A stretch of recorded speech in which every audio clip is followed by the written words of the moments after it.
What's up, everybody? Michael Walsh here. So I want to talk about Arman Tsarukyan and whether or not Lucas Tracy was secretly right about him all along. Because if you think back to this summer, Tracy put out this GOAT list video and it immediately became infamous because he had a handful of guys ranked really, really highly, higher than anyone else would rank them. Like Peter Yan was top 10 or top 5 or something. I can't quite remember. But, it's because he was doing this thing where any close loss, he was retconning to just treat as a win. And yeah, when you do that, all of a sudden Yan's record looks pretty fucking good. But he had Arman Tsarukyan top 20. I think he had him 19 or 18 or something like that. And he was doing kind of the retcon thing where he's just treating the Gamrot loss as a win. But even there, it struck everyone as absurd. But honestly, I'm rethinking this a little bit. Now, of course, I don't have Gamrot as a top 20 fighter of all time, even now.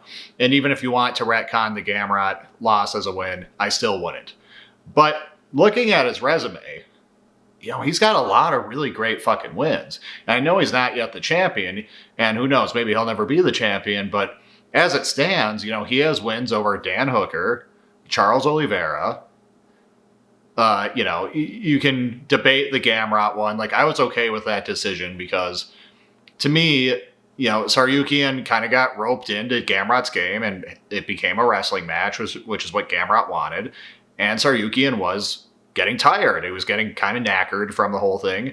And there is language in the rules about that, counting. That counts as impact. Stuff that breaks down the opponent's spirit, which includes exhausting them, if you're just kind of breaking their will in some way, that counts. That's in the criteria. So the fact that Arman got the better of the strikes, despite, not doing a whole ton of damage, to me, you could argue that Tsarukyan just outpacing him and out-wrestling him counted for more. You could argue that. I'd be fine with that decision going to Tsarukyan. When the fight ended, I suspected they would give it to Tsarukyan, but I was fine with it going the way it did. It was kind of like the rematch between Cejudo and Mighty Mouse, where when the fight ended, I thought the judges would probably go with Mighty Mouse, but I was fine with them giving it to Cejudo. Okay, some fights are that close. But in any case, circling back, Tsarukyan, he's got the win over Hooker. He's got the win over Charles. You can debate the Gamrot thing. He has a win over Dariush. He's got some sneaky wins that people overlook, against Ismagulov and against Joel Alvarez. These are really good wins. And, I think if he lost his debut against Islam. And aside from that, he's either 10-1 in his last 11, if you count the Gamrot loss. And if you treat that as a win, he's 11-0 or something since losing to Islam in a pretty close fight on short notice, straight out of the regionals, when he was 25 or something. So as it stands, this is pretty nuts. This is reminiscent of certain all-time great fighters, or at least divisionally great fighters, who had to sort of clear out the division, who had to clear out the other contenders before they eventually got their title shot. So Junior Dos Santos had to do that at heavyweight. He didn't have that many title defenses. He beat Kane, defended against Mir, and then lost to Kane. But, his win streak before that was pretty impressive. And that's part of why, that and his rivalry with Kane and everything, but that's part of why he should still be looked at as a great heavyweight. And an even better example is Max Holloway. Max Holloway had to go on a crazy run before he finally fought Jose Aldo. And then, he had a few more defenses. But, certain fighters, if they get on a big enough run, they don't have to have a million defenses to be seen as one of the greats of their division. Even Kamaru Usman, to some degree, had to do that. He was on a 9-fight win streak when he fought Woodley and had to beat some good dudes. Islam Makhachev, he had to win 10 fights in a row before he got his title shot. And yeah, he went on to defend the belt 4 times and set the record, but for one, that 4th defense was a little because it was against Moicano on short notice, for which we can blame Arman. But in any case, it's not just the title defenses, it's the run up to the title. And so how that affects Arman is he's done really, really, really good work as a contender. If he gets hit by a bus tomorrow and this is all his resume has to offer, he's still something. He's he's not top 20 Lucas Tracy. There's a bit of clickbaitiness in this video and in this title and everything, but there's he was onto something where you could ask, like, well, is Arman Tsarukyan better than other lightweight champions? You know, how does he compare to Anthony Pettis? You know what I mean? And sure, he doesn't have the longevity, he doesn't have the beloved like moments and stuff like that, but in terms of just who he beat and the quality of the competition, that's a meaningful question. And that's assuming all he does is what he's already done. That, again, that's assuming he's like hit by a bus tomorrow and never fights again. You know, how will we remember him? But if he does keep fighting and if he wins the belt, really against anyone, because like he could, if he beats Ilya, that's huge. That's a massive win. And just becoming champ with a win like that means a lot.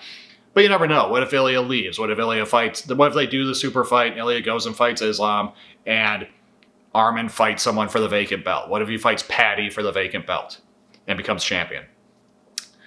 And what if Ilya never comes back and he just defends his belt a few times? Like, Arman doesn't have to do much.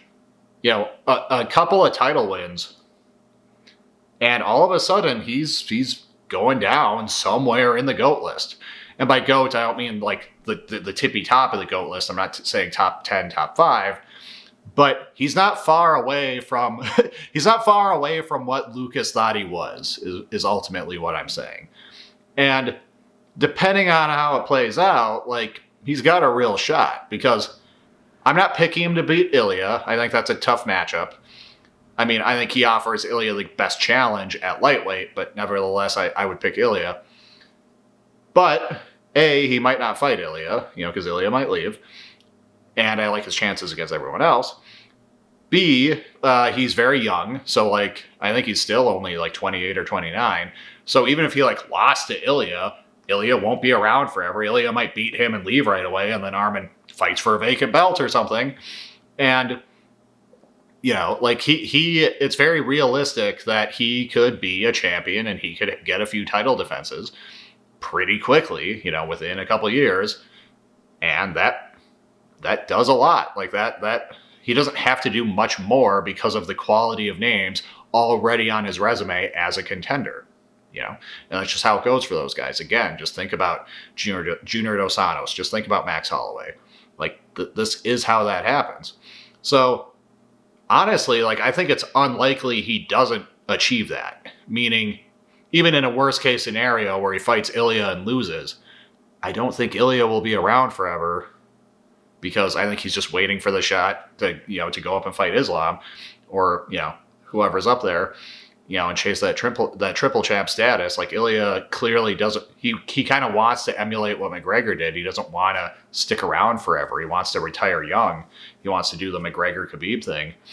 And if he's out of the way, just, I like Arman's chances with how many years he has left as such a young guy. I like his chances of winning the belt at some point and racking up a few more really, really, really high quality wins.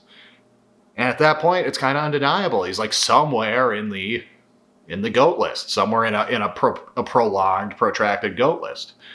And, you know, good for him and good for Lucas, I guess.